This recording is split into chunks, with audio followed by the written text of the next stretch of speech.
मुख्यमंत्री अशोक गहलोत की अध्यक्षता में मुख्यमंत्री आवास पर हुई मंत्रिपरिषद की बैठक में कोरोना संक्रमण को रोकने के लिए कई अहम फैसले किए गए। आपको बता दें कि आज से प्रदेश में 8 शहरों में नाइट कर्फ्यू लगाया गया है।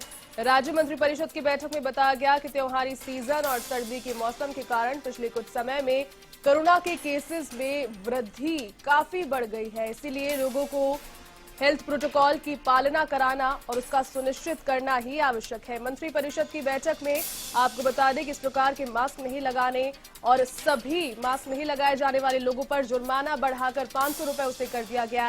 पहले ही जुर्माना राशि 200 रुपए थी। जिसके अलावा कोरोना संक्रमण से सर्वाधिक प्रभावित 8 शहरों में नाइट कर्फ्यू भी लगाया गया। ऐसे में आज रात 8 बजे से सुबह 6 बजे तक नाइट कर्फ्यू जारी रहेगा।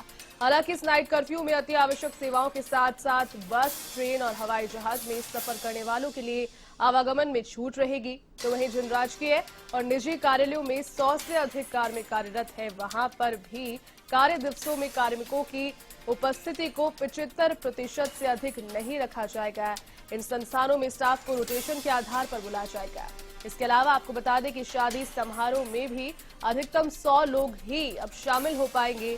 अगर कोई राज्य सरकार के दिशा निर्देशों की अवहेलना करता हुआ पाया जाता है तो उसके खिलाफ सख्त से सख्त कार्रवाई का प्रावधान भी रखा गया है।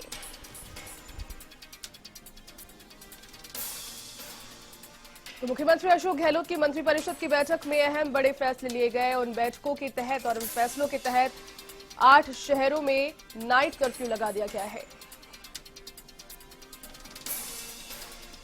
चलिए अधिक जानकारी के लिए वरिष्ठ संवाददाता नीरज मेहरा इस वक्त मेरे साथ फोन लाइन पर जुड़ चुके हैं। नीरज, इस प्रकार के कयास लगाए जा रहे थे और एक ही दिन में राजस्थान से 3000 रिकॉर्ड केसेस होना, 16 लोगों की मौत होना कहीं ना कहीं दर्शा चुका था कि आने वाले दिनों में शहरों में नाइट कर्फ्यू लगने जा रहा है और आज से इंप्लीमेंट हो रहा है 8 शहरों में नाइट कर्फ्यू। नीरज जी, देखिए जयती, बिल्कुल जिस तरह से कोरोना का कहर लगातार बढ़ता जा रहा है उसको देखते हुए राजस्थान सरकार भी सतर्क है और मुख्यमंत्री अशोक गहलोत ने बीती रात 8:30 बजे मंत्रिपरिषद की बैठक बुलाई और बैठक में जिस तरह के निर्णय लिए गए हैं वो उनसे कुछ राहत मिलने की उम्मीद की जा सकती है। बिल्कुल। प्रदेश के जयपुर, जोधपुर, भीलवाड़ा, अजमेर सहित 8 जिलों में जिला मुख्यालयों पर रात्रि कर्फ्यू लगा दिया गया है। हालांकि कुछ लोग कह रहे हैं कि कर्फ्यू लगाने से क्या होगा, लेकिन जैसे रात्रि कर्फ्यू लगता है तो बाजार शाम को 6 बजे तक खुल सकेंगे। बिल्कुल। तो जो संक्रमण का जो प्रभाव है वो कम हो सकेगा। बिल्कुल।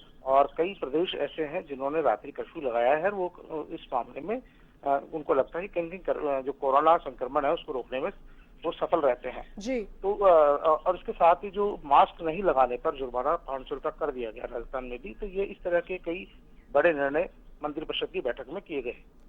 नीरज जी, बड़े निर्णय किए गए। जिस प्रकार से आपने बताया शादी समारोह, चूंकि आने वाला सीजन त्योहारी सीजन और शादियों का सीजन है, बहुत सारे 35 लाख से ज्यादा लोगों के जुटने की प्रदेश में आशंका जताई जा रही थी, उसे सीमित किया गया है। उसके क्या प्रोटोकॉल्स रहेंगे? तो सरकार ने उसमें छूट दी है क्योंकि जो भी शादी समारोह की अनुमति रहेगा उनमें रात्रि में भी उनको 100 व्यक्ति तक वो आमंत्रित कर सकते हैं। 100 लोग एक जगह पे इकट्ठे हो सकते हैं। शादी, धार्मिक और सामाजिक कार्यक्रमों के लिए 100 लोगों की अनुमति सरकार ने तय की है और उन्हें रात्रि में भी जो है अनुमति रहेगी। ऐसा नहीं है सामाजिक संस्कारों की जानकारी सरकार को नहीं है। सरकार ने उन्हीं सामाजिक संस्कारों को ध्यान में रखते हुए ये अनुमति देने का निर्णय किया है कि कहीं भी शादी होगी, समारोह होगा, धार्मिक कोई कार्यक्रम होगा तो वहाँ पर 100 आदमी एकत्रित हो सकेंगे, उसकी अनुमति लेनी पड़ेगी। और इसके साथ ही लेकिन जो संस्कार की बात है, अंतिम संस्कार में वहाँ लोगों की अनुमति 20 के ही निर्धारित की गई है जी। तो क्योंकि देखिए देवउठनी एकादशी है और उसको लेकर पूरे देश में काफी सारे विवाह होते हैं, खासतौर पर हिंदू धर्म में, और इसके बाद ही विवाह संस्कार का कार्यक्रम शुरू हो जाते हैं। तो बड़ी संख्या में विवाह होने हैं।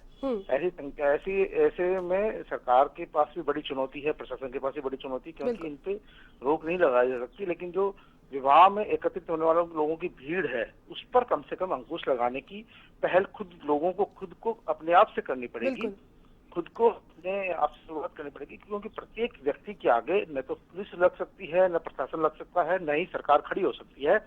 ऐसी स्थिति में खुद संक्रमण को समझना होगा, क्योंकि आप देखिए लगातार कोरोना के कारण मौतें हो रही है, लगातार मरीजों की संख्या बढ़ रही है और उसके बावजूद यदि हम शादी समारोह में पहले अगर परिवार से ही जाते थे तो अब हमें जहाँ जरूरी हो वहीं पर जाने की पहल करनी चाहिए और कम से कम जाना चाहिए। ये खुद को भी तय करना पड़ेगा। सरकारों के साथ साथ हमारी खुद की भी जिम्मेदारी है, क्योंकि आप देखिए जिस घर में कोरोना पेशेंट हो जाता है उस घर के उस परिजनों की हालत देखिए किस तरह से होती है। बिल्कुल। ऐसी तमाम बातों को ध्यान में रखते हुए लोगों को खुद पे भी अपने आप सेल्फ जो है कर्फ्यू लगाना ही पड़ेगा, और इन विवाह समारोह में जिस तरह के मेले जुटते थे उन पर अंकुश लगाना पड़ेगा। जयती नीरज जी, बिल्कुल कहीं ना कहीं स्वयं विवेक की आवश्यकता है। साथ ही में ये तो बात हुई आम जनता के बारे में। कोविड-19 के जो पेशेंट्स फिलहाल बीमारी से जूझ रहे हैं उनके लिए भी कई नई घोषणाएं मुख्यमंत्री गहलोत ने करी है कल बैठकों के दौरान। बिल्कुल, इसके साथ साथ मैं जो राजस्थान में जो निजी अस्पताल है जिनके खुद के मेडिकल कॉलेज भी है जी, अब उन मेडिकल कॉलेजों में कोविड पेशेंट रखे जा सकेंगे। साथ में कोविड पेशेंट्स है उनके आंकड़े छुपाने को लेकर भी मुख्यमंत्री ने नाराजगी जताई। उनका साफ कहना था कि जो भी मरीज आ रहे हैं उनके आंकड़े जारी किए जाने चाहिए ताकि लोगों को पता लग सके। किसी भी बीमारी को छिपाने से उसका मर्ज का इलाज नहीं हो सकता। ऐसी स्थिति में प्रशासन किसी भी तरह से किसी भी मरीज की संख्या को नहीं छुपाएगा किसी भी स्थिति में, और यदि कोई छुपाता है तो ये अपराध माना जाएगा। क्योंकि कई स्टेट हैं जो कोरोना के मरीजों की संख्या का खुलासा नहीं करते हैं, उनको छुपाते हैं या कम दिखाते हैं, लेकिन राजस्थान में ऐसा देखा जा रहा है जहाँ मुख्यमंत्री अशोक गहलोत खुद कह रहे हैं कि नहीं, जो कोरोना के पेशेंट आ रहे हैं उनकी संख्या पूरी बताइए ताकि मरीजों की जानकारी लग सके, उनका इलाज हो सके, क्योंकि मरीजों की संख्या छुपाने से उसका मर्ज का इलाज नहीं हो सकता है। इसी तरह से देखिए जो निजी अस्पताल है वहां पर भी अब कोरोना के मरीजों का इलाज होगा।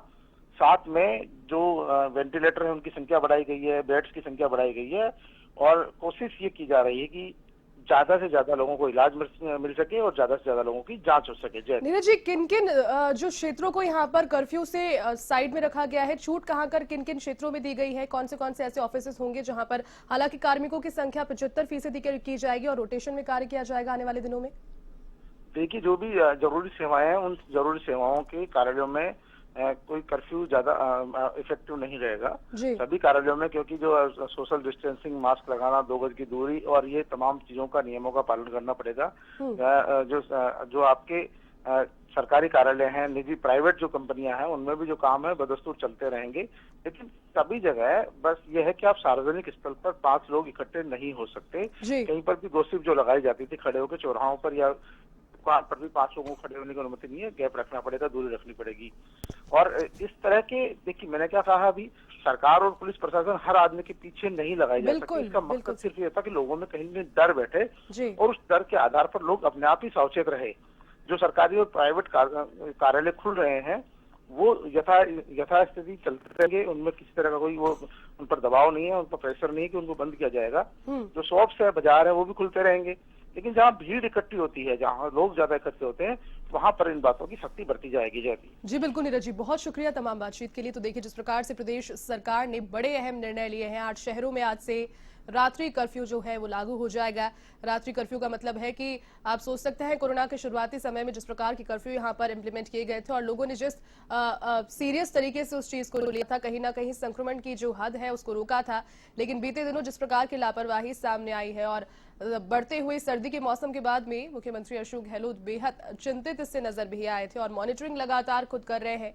जयपुर, जोधपुर, कोटा, बीकानेर, उदयपुर, साथ ही में आपको बता दें कि अजमेर, अलवर और भीलवाड़ा में नाइट कर्फ्यू आज से जारी रहेगा। शाम 8 बजे से सुबह 6 बजे तक जो नाइट कर्फ्यू है वो जारी रहेगा। इस दौरान जो आवश्यक सुविधाएं हैं वहां पर जो प्रक्रिया है कार्यरत वो चलती रहेगी। जिला मुख्यालयों पर 7 बजे बाजार बंद हो जाएंगे। साथ ही में मास्क की अनिवार्यता जो कानून के रूप में है, पहले 200 रुपए का जुर्माना इस पर था, 500 रुपए का बढ़ाकर किया गया है। विवाह समारोह में अधिकतम मात्र 100 लोग ही एकत्रित हो पाएंगे और कोरोना को लेकर राज्य सरकार की नई गाइडलाइन जो है वो सामने आ गई है।